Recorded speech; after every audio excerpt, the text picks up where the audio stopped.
નમસ્કાર, આપ જોઈ રહ્યા છો નેશન પ્લસ ન્યૂઝ. હું છું આપની સાથે હેતલ ભગત. ગીર સોમનાથ જિલ્લામાં આગામી દિવસોમાં ભારે વરસાદની આગાહીને પગલે જિલ્લાનું વહીવટી તંત્ર સતર્ક બન્યું છે, જેને લઈને ગીર સોમનાથ જિલ્લામાં એનડીઆરએફ અને એસડીઆરએફની ટીમ તૈનાત કરી દેવાઈ છે.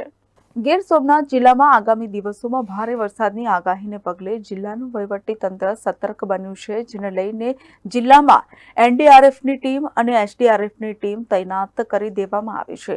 આજે સંભવતઃ પૂરના પાણીના ભયજનક નીચાણવાળા વિસ્તારો અને તેનાથી પ્રભાવિત વિસ્તારની ભૌગોલિક સ્થિતિ જાણવા એનડીઆરએફની ટીમ દ્વારા વિઝિટ કરાઈ હતી.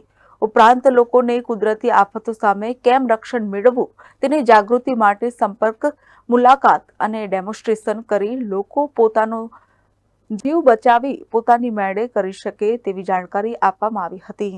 અત્યારે અમે એનડીઆરએફની ટીમ સાથે વેરાવળ શહેરના ઝાલેશ્વર વિસ્તારની અંદર કે જે દરિયાકાંઠાની જસ્ટ અડીને જ આવેલું છે અને વર્ષો વર્ષ દેવકા નદી અને દરિયો બંને ભેગા થવાથી આ વિસ્તારની અંદર પાણી ભરાવાના પ્રશ્નો થાય છે. એટલા માટે મોકડ્રીલ અને સાથે વહીવટીતંત્રને સાથે રાખી અને લોકજાગૃતિ માટે અત્યારે અહીંયા ભેગા થયેલા છે.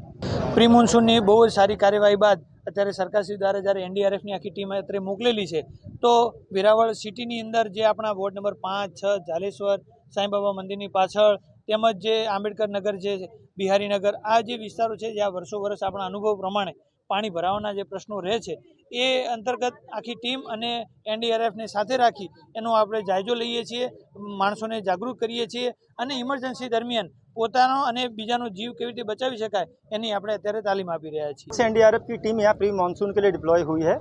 हम गिर सोमनाथ में हमारे कमांडेंट श्री VVN प्रसन्ना कुमार के दिशा निर्देशानुसार यहाँ काम करने के लिए तैनात हुए हैं. अभी आज हमारा बेरावल तहसील में लो लाइन एरिया का विजिट चल रहा है, जिसमें हमारे एसडीएम सर और सभी मामलादार साहब हमारे साथ हैं. हमने लोगों को कम्युनिटी अवेयरनेस में बताया है कि कैसे वो मानसून आने पर, फ्लड आने पर अपना खुद बचाव कर सकते हैं. उसमें हमने राफ्ट कैसे यूज़ करना है वो उन्हें बनाने सिखाए हैं और कैसे कैसे बाढ़ से बचने के लिए पहले तैयारी करना है, रेडियो अपने पास रखना है, छोटा ड्राई राशन थोड़ा थोड़ा अपने पास रखना है, डॉक्यूमेंट अपने पास रखना है और जैसे ही निर्देश मिलता है अपने सुरक्षित स्थान पर निकलने के लिए तैयार रहना है. साथ ही साथ हम जब तक बाढ़ नहीं आती है ऐसे कंटिन्यू अवेयरनेस प्रोग्राम, फेमेक्स और लो लाइन एरिया विजिट करते रहेंगे, जिससे लोगों को ज़्यादा से ज़्यादा जागरूक कर सकें. Mahesh Dode, nation plus news, Gir Somnath.